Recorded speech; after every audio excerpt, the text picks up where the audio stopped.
Hola, ¿qué tal? Bienvenido a Profundidad de Campos en el canal del Senado de la República de Chile. Hoy tenemos un invitado de la zona norte de nuestro país. Aquí está su ficha de presentación.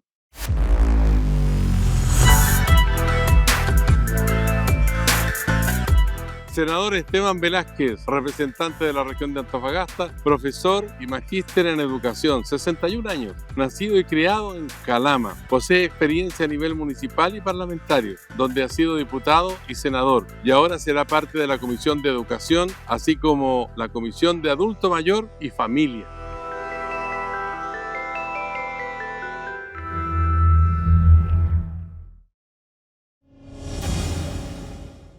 Ya estamos en contacto aquí en el Salón de Honor del Congreso Nacional en Valparaíso con el senador Esteban Velázquez, magíster en educación, senador.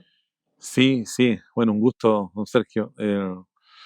Bueno, mi trabajo ha sido la de docente toda mi vida, hasta que me incorporo a la vida política de manera más directa, más activa.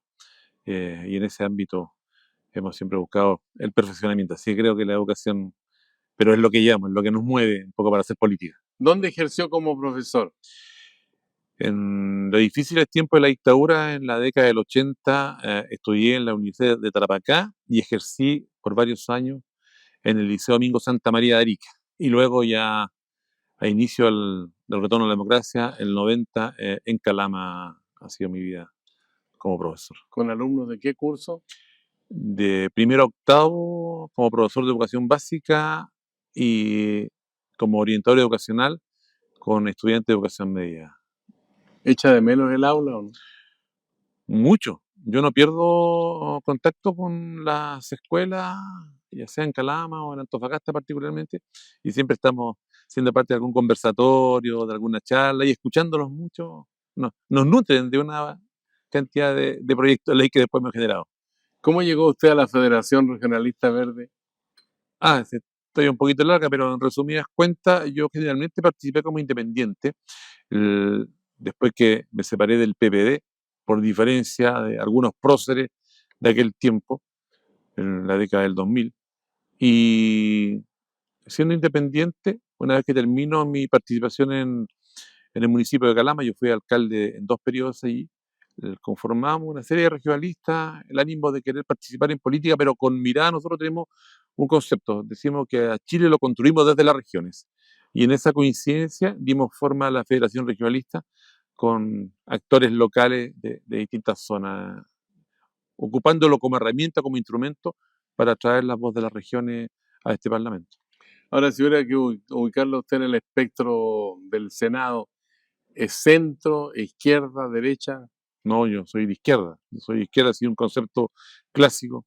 Ahí está, no solo las votaciones, sino que no sectario, ministro, no sectario. Y tratamos de llevar una forma de vida en razón de lo que profesamos hasta el momento. Nosotros conversamos hace algún tiempo con usted Sí, aquí en Profundidad de Campos y usted se mostró crítico con respecto a las políticas en la minería, especialmente del cobre, que es la zona que usted representa, por esencia, digamos, tiene explotación del cobre, pero ahora aparece en primer plano también el litio. ¿Cómo ve usted todas estas negociaciones que se han hecho en el último tiempo con los privados de parte del gobierno, en el contexto internacional también? Sí, mire, yo le agradezco su pregunta y su reflexión de estos temas que en los medios de comunicación se habla muy poco. Y se habla muy poco porque sabemos lo que pesa la industria minera en todos sentidos en los medios de comunicación. Y incluso en algunos medios de comunicación regional yo creo que sufren hasta el chantaje. Pero punto aparte, hoy día, no estando de acuerdo con algunas decisiones del gobierno, las respeto. Me parece que el acuerdo Codelco-SQM no debió haberse producido en las condiciones. Es un socio que no garantiza hoy día lo que dice, y pareciera construir este acuerdo hasta el 2030. El- le habíamos manifestado al gobierno que debía esperar hasta el 2030. Me parece que le expusieron solo ciertos números, no vio todo, pero tomó una decisión política hoy día. A mí no me deja conforme, es que no se puede llegar a acuerdo con cualquier socio que dañó la desconfianza en nuestro país. Cuando digo eso, tiene que ver con quienes financiaron no solamente la política, sino que probablemente empresarios como los que estuvieron en el SQM, un dueño como que todavía ostenta una buena cantidad de acciones, probablemente sentó en el banquillo a muchos sectores y los obligó. Y yo creo que hoy día el país no necesita tener más títeres en ese sentido. Pero el gobierno tomó una decisión política y esa decisión la respetaremos, trataremos de cautelar que efectivamente ese acuerdo sea lo más generoso, bondadoso para el país, pero también ahí, don Sergio, respecto a la región y a la provincia del Loa. Ahí por lo menos se van a desarrollar en nuestra provincia del Loa tres políticas nacionales. La primera política nacional del litio, la nueva política nacional del cobre, con un Codelco expandiéndose con 3 divisiones a las cercanías de Calama, y una política nacional de las energías limpias, renovables. El paisaje que usted me comentaba, conoció en alguna oportunidad el desierto de Atacama, ese paisaje cultural vasto, hoy día tiene aspas eólicas, espejo para la energía solar, la energía fotovoltaica, la termosolar, la geotérmica. Entonces, también se ha dañado el paisaje cultural. ¿Nos oponemos a la energía limpia? Por supuesto que no. El planeta la requiere. El planeta requiere esa energía, requiere quintuplicar la producción de cobre y requiere el litio como minerales críticos, ya no solo para la supervivencia y economía del país, sino que para el planeta mismo. La pregunta es, en razón de lo que usted mismo manifestaba, reflexionaba, bueno, ¿y qué políticas de desarrollo llega entonces a esta provincia del Loa? ¿Cómo las acompañamos con estrategias de desarrollo que hoy día no existen? Y respecto a las carreteras, un solo botón de muestra, como usted lo señala. No tenemos ninguna carretera en condiciones de doble vía, por ejemplo, que sea capaz de llevar esta carga de políticas nacionales tan importantes para todos, pero que el gobierno desde una mirada, tal vez desde el desconocimiento, no ha habido todavía alguien en la moneda que ilumine de esas necesidades y estrategias de desarrollo para la provincia del Loa y esta región en particular. ¿Cómo ve la participación china en la economía minera? O sea, hoy día, o hace varias décadas, los chinos dijeron de qué teoría económica me hablan. La economía somos nosotros. Y sin duda que no solamente en el plano minero, sino que una serie de áreas productivas de nuestro país eh, a veces le hacemos mucha advertencia a los chinos, pero la verdad es que yo creo que hay que ir con un poco más de cuidado, de saber hacer negociaciones con ellos. No obstante, cualquier empujón que se le quiera dar a la economía china nos afecta, eso es una realidad. Y si no, preguntémosle a los sectores conservadores de derecha y a los empresarios de derecha si le dicen algo al gobierno chino respecto a ciertos comportamientos. ¿Lo deja contento el royalty minero, el porcentaje que le corresponde a la región y de alguna manera si eso ya se está implementando para tener aplicación concreta, especialmente en la situación de, bueno, de desarrollo, de crecimiento y de pobreza también? Sí, sí, usted lo refleja bien. Es la búsqueda de dar respuesta a una zona minera que ha generado bastante en el último siglo, en momento también ni siquiera de compensación y mitigaciones, sino de políticas de desarrollo. Mm, Mire, me deja conforme la figura del concepto de royalty minero, un proyecto que presentamos, que soy el autor de ese proyecto en la Cámara de Diputados el año 2019, que logramos sacarlo adelante justamente con un concepto como el que le decía antes, sin el sectarismo, pero con mucha claridad respecto a lo que es la zona minera y por eso que conseguimos también una alta votación, incluso de diputados de derecha en aquel entonces. Este proyecto de royalty minero tuvo el mérito que el gobierno lo respaldó, el ministro Marcel particularmente y su equipo económico, logramos sortearlo acá en el Senado, en la legislatura pasada del Senado, se litigerió demasiado, fíjese que solo el 1% es el llamado de valores, que son las ventas brutas del cobre, desde ahí obtenemos un 1%, porque después ya este componente de margen operacional minero eh, tiene muchas rebajas y no recibimos todo lo que nosotros apuntábamos, porque el proyecto original hablaba de un 3% del ad valorem, que son que el royalty minero, y quizá a quienes nos están escuchando y viendo van a coincidir. Hoy día, Codelco entrega un royalty minero de un 10% a las Fuerzas Armadas. Cero con la ley de reserva del cobre, el próximo año eso va a entrar en vigencia, pero hoy día hay un royalty minero del 10% a las Fuerzas Armadas. Nosotros alcanzamos un 1%. es cierto que el valor de la libra de cobre ha estado aumentando y eso nos va a traer mejores beneficios.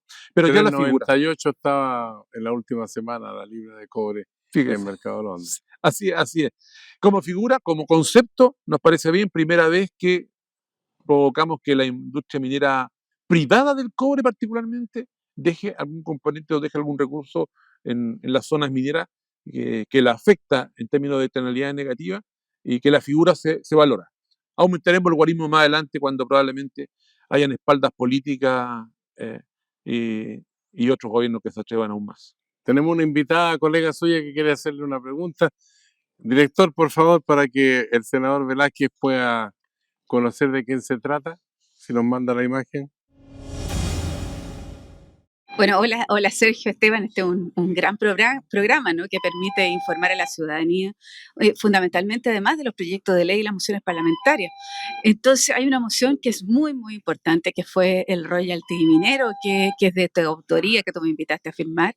Entonces, ¿cómo nace este proyecto de ley, no? ¿Cómo nace este proyecto que hoy día ya es ley de la República y que ha permitido incorporar muchos recursos al Estado y fundamentalmente a los municipios? Entonces, ¿cómo nace, cómo se origina esta moción parlamentaria en el norte de Chile que es de tu autoría? Ahí está su colega senadora haciendo una pregunta sobre una historia, ¿no? Así es, sí, tiene una historia. Primero, quiero destacar a la senadora Alejandra Sepúlveda, a quien conocí siendo diputada. Yo creo que ella es una maestra en la política desde la convicción, desde tener la certeza de que los temas que ella defiende, y eso me ha transmitido siempre mucho convencimiento. Probablemente algunos sectores políticos podrán estar de acuerdo o no ella con su punto de vista, pero no es la que vende humo. Y eso lo destaco de una persona Hay que muchos vendedores de humo en la política de ST. muchos vendedores de humo, quizás cada vez más exquisitos algunos en la forma como lo hacen, y eso espero que se vaya diluyendo, que un poco hablábamos fuera de micrófono. eh, en la política nos falta un poco más decir lo que pensamos. Y eso no tiene que ver ni siquiera con descalificar al otro, sino que efectivamente un discurso fidedigno, porque yo creo que muchos electores de cada uno de nosotros, ciudadanos, se dan cuenta, pero esta no es la persona que llega a mi región, a mi comuna, a mi Villorrio, a La Caleta, a Loaillo, allá en el mundo andino. Bueno, la senadora Alejandra Sepúlveda, Preguntaba por la historia. así es, así es, no, nos decía ella, nos ha transmitido ese convencimiento y también nos animó a defender este proyecto. Y claro, la historia de este surge en la base social, en la base ciudadana. Tomamos nosotros la idea de muchos nortinos que hace rato venían diciendo, pero ¿qué pasa? Llevamos más de 30 años de retorno a la democracia y no hay un mínimo aporte de la empresa, por lo tanto, de la empresa media privada, particularmente el cobre. Se generaron movimientos sociales, ciudadanos, en Calama, usted recuerda las grandes manifestaciones, pero mucho cabildo en Tocopilla, en Antofagasta y particularmente en Calama que nos dieron fuerza. Bueno, cuando uno llega a un lugar tiene que hacer el trabajo. Llegamos a la Cámara de Diputados, dijimos, no es que dejáramos de marchar, pero es el espacio para colocar los proyectos, y fue así como generamos ese proyecto de ley de royalty minero al cobre, y decíamos en ese momento al litio. En las negociaciones se bajó el litio, uno entendía que había nuestras miradas del gobierno del presidente Boris, y así surge y sobrevivió en el Senado. Finalmente lo tenemos ya a partir del mes de abril como ley de la República. Ya fue ley de la República hace varios meses, pero a partir de abril comienzan a llegar ya recursos a los municipios mineros particularmente. Esa es una preocupación fundamental en la zona, pero hay otras inquietudes también que derivan, por ejemplo, como el caso de Atacama con los servicios locales de educación. ¿Cuál es el estado del arte en la región de Antofagasta? Yo diría que nos sorprende en un mejor pie hoy día incorporar la educación el, desde la administración municipal a los servicios locales de educación, en este nuevo sistema de educación pública. Y nos sorprende en un mejor pie porque han habido también interesantes y positivas gestiones en los distintos municipios. Yo creo que eso es muy importante, cómo se entrega. Y además el Ministerio de Educación escuchó el ministro Cataldo y seguramente transmitió al gobierno lo importante que era aplazar el ingreso de algunos de CELEP para que en una reforma que es tremendamente grande, es un mega cambio la fisura y los errores sean los mínimos. Porque sin duda hay que reconocer, si bien como Servicio Local de Educación, Licancaur, ese es el nombre que recoge nuestro Servicio Local de Educación. Ya viene pronto el de Antofagasta también, pero recoge de mejor manera este traspaso. Ahora, ¿qué ocurrió? Yo creo que cuando se discutió el nuevo sistema de educación pública, en el concepto político estaba bastante bien, pero la bajada del diseño ha faltado mirada y sentido local, territorialidad. Y por eso que hoy día se ingresó, hoy justamente, un proyecto de modificación de la nueva educación pública, porque la gobernanza tiene que cambiar, la forma de los concursos de quienes llegan ahí tiene que modificarse, el financiamiento, la infraestructura, hay una serie de elementos, pero nos va a sorprender en mejor pie, y aquí el llamado a mis colegas profesores a tomar las riendas del concepto técnico pedagógico, y a los líderes de las escuelas también a entender que son los que van a provocar los cambios, porque más allá de que pase a este concepto de nueva educación pública, si los profesores y especialmente los directores no se convencen que son los conductores de este proceso social llamado educación, difícilmente podremos avanzar. Profesor Esteban Velázquez, eh, nos queda poquito para la primera etapa de esta conversación, pero no puedo dejar de preguntarle a propósito que usted se refiere al problema educacional. ¿Es pagable la deuda histórica de los profesores? ¿Es posible financiar el crédito con aval del Estado conocido como CAE? ¿Qué le dicen los profesores? ¿Qué le dice a usted la realidad? A ver, la realidad hoy día es que no tenemos los recursos para todo. Hay un compromiso del gobierno de avanzar, un compromiso del gobierno del presidente Boris cuando fue candidato, pero yo creo que sí se pueden buscar acercamientos, y los profesores lo han manifestado, y yo creo que también los estudiantes, hoy día trabajadores, han dicho, pero queremos alguna ayuda, algún aporte, alguien que se acuerde con alguna propuesta concreta, y en ese sentido el ministro de Educación ha manifestado que está trabajando en ambos temas, tanto en la deuda histórica como en el CAE, y por supuesto que esperamos aterrizar, que se aterrice pronto el Ejecutivo la propuesta final, consensuemos y que haya un gesto, a lo menos. Lo peor es un portazo, el olvido, decir que no hay recursos. No existen, pero busquemos que haya una redistribución de lo que hoy día tenemos, el mismo, un mismo porcentaje del royalty minero podría ser un gesto para que tanto los profesores como muchos jóvenes endeudados que además no tienen trabajo puedan recibir un aporte del Estado. El senador Esteban Velázquez con nosotros aquí en Profundidad de Campos en el canal del Senado. Hacemos una pausa y continuamos con la conversación con este profesor que llegó al Senado de la República.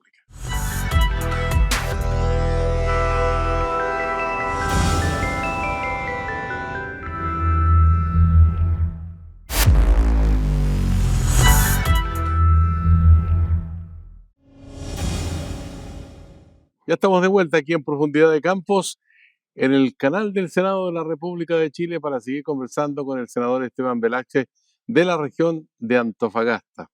Senador, ¿cómo anda la seguridad en la región de Antofagasta? Yo diría que hoy día hay más condiciones para enfrentar el delito de la delincuencia común, como el llamado crimen organizado. Y además estas bandas que están entre delincuencia común y crimen organizado, y como han dicho algunos fiscales, son, son bandoleros, por así decirlo. Aún no tienen el estatus de crimen organizado. Hay como esos tres segmentos en el que hoy día la policía cuenta con mayores recursos, una cuestión objetiva.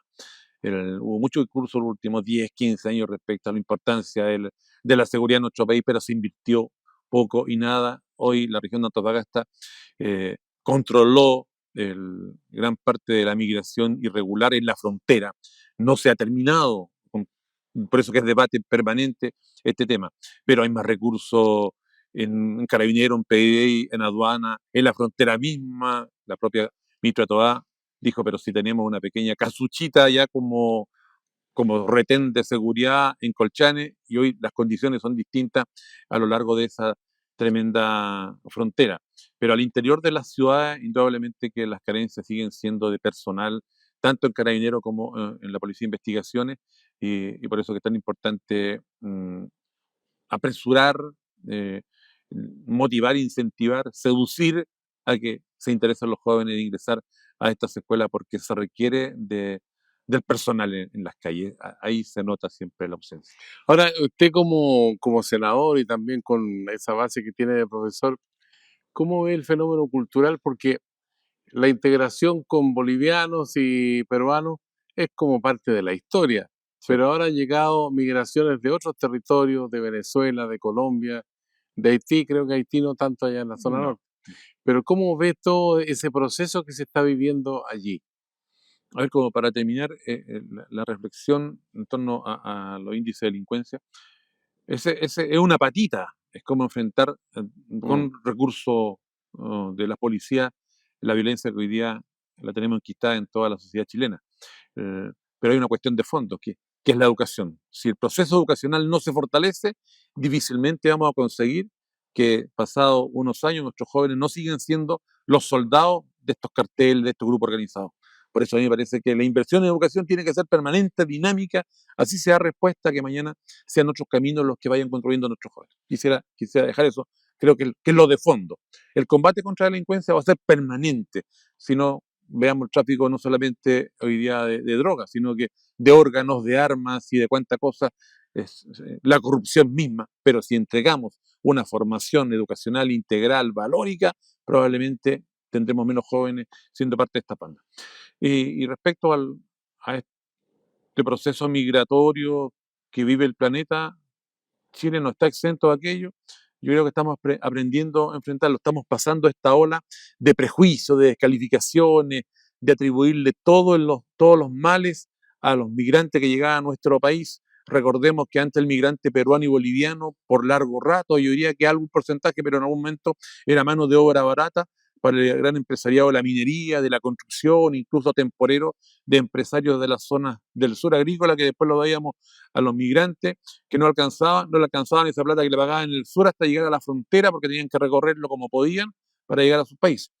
Bueno, eso era en silencio porque eran migrantes que no molestaban y que iban haciendo pegas muy esporádicas en la misma explotación del ser humano.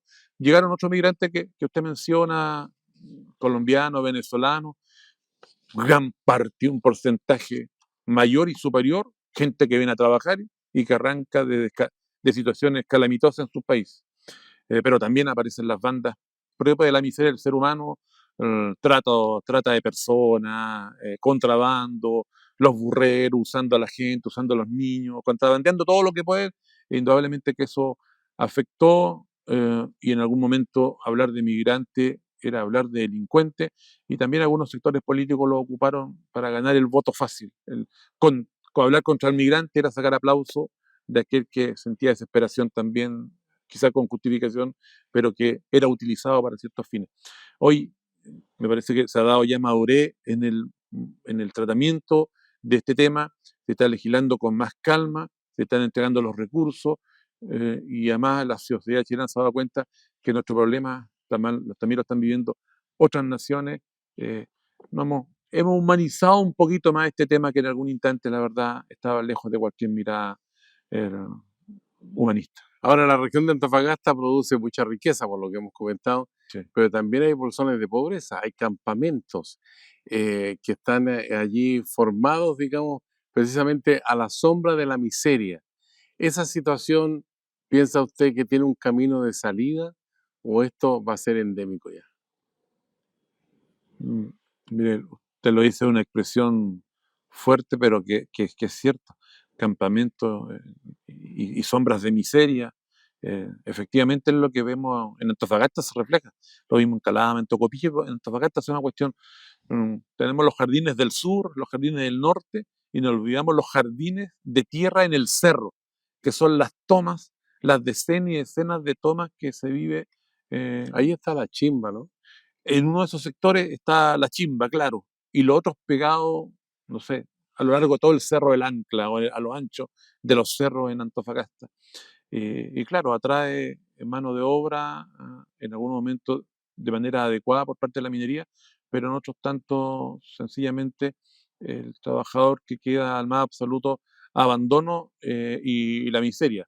La región de Antofagasta, bueno, todo el país, pero la región de Antofagasta requiere, y volvemos un poquito al comienzo de nuestra conversación, estrategias de desarrollo distintas, porque la minería para largo rato la vamos a tener allá, va a ser atractiva, más allá de las miradas un poquito más de menos plazo, de corto plazo de los gobiernos. Por 50, por 80, probablemente por un siglo más tendremos minería y hoy, aún con mayor razón, si tenemos la energía eólica limpia.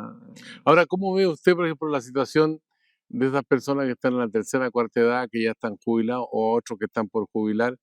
Porque hoy día se está discutiendo una reforma del sistema de pensiones que viene de hace 14, 15 años prácticamente. Así es. Entonces, ¿cuál es la vivencia que tiene usted directa con esa gente que de alguna manera me imagino que tiene esperanza de que las pensiones mejoren? No pasado mañana, sino que ahora ya. Bueno, son las contradicciones que uno observa generalmente en la encuesta de ciertos centros de estudio y lo que uno escucha en la realidad cuando se reúne con los adultos mayores. Ellos observan de manera más sencilla cómo bien podríamos llegar a acuerdos cuando por primera vez el, el- el empleador va a colocar un porcentaje para aumentar el monto de jubilación y creo que ahí no siempre ha estado muy claro el mensaje del gobierno en razón de qué es lo que se está buscando. Entonces, pero cuando uno le explica, mira, hay un 6% que por primera el empleador te lo va a aumentar a tu 10%, pero si queremos con el criterio que tus pensiones mejoren, tú que todavía tienes vida laboral, que tienes contrato, pero además tú quieres que tu abuelo, tu adulto mayor, tu vecino, ese adulto mayor que tú saludas todos los días en tu barrio, también mejore sus pensiones, no basta con que ese 6% vaya solo a tu cuenta de capitalización individual o solo a tus ahorros, sino que te tenga algún porcentaje de distribución. Y cuando uno lo explica de esa manera, dice, mira, no pierdes tú, porque en algunos años más va a mejorar tu pensión, pero al mismo tiempo vas a permitir que este adulto mayor que ya está en paupérrimas condiciones, que no recibe pensión o que recibe pensiones miserables, va a mejorar. Yo diría que cuando se explica de esa manera, con un poquito más de pedagogía que está faltando, sin duda que se observa desde afuera mayores posibilidades de acuerdo. Pero cuando se llega a los centros de poder y algunos defienden la industria de la AFP solo porque reciben el telefonazo que hay que defenderla, indudablemente que ahí se ven pocas posibilidades ¿Qué pasa con los de que avance. abusan del poder, por ejemplo, en el caso Convenio, donde hay un ex seremi de la vivienda de Antofagasta formalizado por fraude al fisco, en el caso Tomarte? Hay otros también que se encontraban con arresto domiciliario, Carlos Contreras, tengo el dato yo acá. Sí, claro. La credibilidad en la opinión pública, la confianza y los proyectos que tendrían que haber llevado a cabo y no los llevaron a cabo. ¿Cómo se recibe eso por la gente? Mire, cualquier acto de corrupción, sobre todo cuando viene del mundo público, de las grandes empresas, degradan, creo que no lo decimos nosotros, sino que hay ejemplos de todo tipo en el planeta, degradan las sociedades, destruyen los estados. Y así como el financiamiento irregular de la política, de SQM en algún momento, probablemente fueron de las primeras semillas que instala la desconfianza, en donde se siembra la desconfianza, y hoy día es lo que prima en esta sociedad, hasta el caso que usted me menciona, convenios, y comencemos a escarbar en cada uno de los municipios hoy día de distintos colores políticos, es la corrupción misma la que requiere que tenga las mayores sanciones. Sanciones, pero también marcos legislativos que prevengan que esto se produzca. Y lo digo porque hemos presentado varios proyectos de ley, le pongo un par de ejemplos, pero que ha faltado el patrocinio del gobierno. Entonces uno dice, a ver, ¿qué pasa acá? ¿Qué decimos? Que el que comete delitos funcionarios, o sea, delitos de corrupción, eh, y que son funcionarios públicos, indudablemente que a perpetuidad, no pueden participar luego de la vida pública. No, alguien que comete un delito funcionario, un delito de corrupción, no puede llegar a un juicio abreviado. El juicio tiene que llegar hasta el final, porque hoy día son señales que el contexto pide. No puede tener penas sustitutivas quien es condenado por un delito de corrupción porque su vida fue intachable hasta no sé qué tiempo. O sea, son cuestiones que no puede prescribir un delito de corrupción. Bueno, son proyectos de ley que están presentados por algunos parlamentarios de nuestra federación regionalista que el gobierno no lo ha patrocinado y también son señales. Hoy día los estándares son otros y los estándares tienen que ser duros, claros y concretos. Hay una luz roja con respecto a la situación sanitaria de la región de Antofagasta, la mortalidad, la enfermedad de cáncer, los tumores malignos. Es un hecho que reveló el Departamento de Epidemiología del Ministerio de Salud. ¿Existe un plan especial, una preocupación intensa por esto, o lo toman como un dato nomás que está ahí en la carpeta del Ministerio de Salud? Claro, hoy día debo reconocer que hay más preocupación hoy, me refiero a los últimos años, en torno a toda esta enfermedad oncológica de distinto orden. Y también han llegado recursos desde el Ministerio de Salud, desde el nivel central particularmente, compromisos del gobierno de levantar un centro oncológico, o por lo menos un modelo en esa línea, en Calama, donde vemos los altos índices, Tocopilla, Antofagasta. Claro, ahí hay una fuente de contaminación permanente. Hoy, en los últimos días han salido sendos estudios de universidades, tanto nacionales como extranjeras, en torno a reconocer que las techumbres de las viviendas en el norte están con estos metales pesados, tóxicos, ah, arsénico, plomo y tantos otros, y que las fuentes generadoras lo dicen estos estudios, estudios que tienen todas las garantías de ser realizadas por gente que sabe, lo provocan los relaves que tenemos allá y esa polución permanente. ¿Hay Además, en un solución desierto. para eso, no? O sea, solución hay, tecnología hoy existe, es de un altísimo valor, pero de eso se tratan los países inteligentes, los gobiernos inteligentes y los gobiernos y los estados que se preocupan de todo el territorio. No solo levantemos bandera cuando a veces hay que declarar santuario de naturaleza o algún área protegida en ciertos sectores de nuestro país, pero da la impresión, don Sergio, que el desierto del norte de Chile lo debe soportar todo. A rato el desierto del norte de Chile, Hasta basural hasta de basural, ropa. hasta basural de ropa. ¿Cuál es la hasta- dimensión de ese basural de ropa que se ha hablado tanto, se han mostrado imágenes y todo eso? Sí, eso está ocurriendo en la región de Tarapacá, y todos nos preguntamos qué sucede ahí, si hay una SOFI, hay empresas al respecto, qué regulación tenemos y además qué complicidad hay de aquellos que permiten a vista y paciencia de todo que esto se produzca. Ahí entramos en otros temas. Eh, pero usted lo dice bien. Falta que el Estado, que toma decisiones, porque claro, nos van a decir cómo pide este senador pide descentralización y está esperando respuesta del Estado central, si hay un gobierno comunal, un gobierno regional. Lo que pasa es que hay algunas políticas que son tomadas, decididas en el directorio de Codelco con respaldo de la moneda. Entonces, ante eso le decimos, bueno, acompañe también de decisiones de desarrollo de políticas integrales. Por eso este reclamo. Profesor, lo invito a jugar al ping-pong un ratito. Bueno, si Yo le usted digo me un puede. concepto, una idea y usted me contesta con otra. Ley de rentas regionales. Ley de rentas regionales. Yo espero que lo más pronto se desarrolle para la región. Caso convenios. Un portazo a la fe pública. Migración. Mm, mm, Humanizar más el tema. Litio. Una oportunidad para que el gobierno de Chile inteligente desarrolle también el norte. Emiliano Astorga, el DT de Mm, Cobreloa. un hombre que se atreve. Seguridad minera. Seguridad minera, hay que avanzar mucho en aquello, y si no, preguntémosle a Cernajamin la carencia que tienen de fiscalizadores, por ejemplo. Infraestructura crítica. Es posible, hoy día es posible. Aquí sin complejo hay que ver todo los instrumentos que tenemos a mano, y si la infraestructura crítica es una alternativa de apoyo, bienvenida. Un concepto para interceder en la crisis del acero en Huachipato. Cautela, no abandonar a los trabajadores, pero también tener la claridad que ahí hay intereses cruzados del Estado chileno y también de la empresa privada.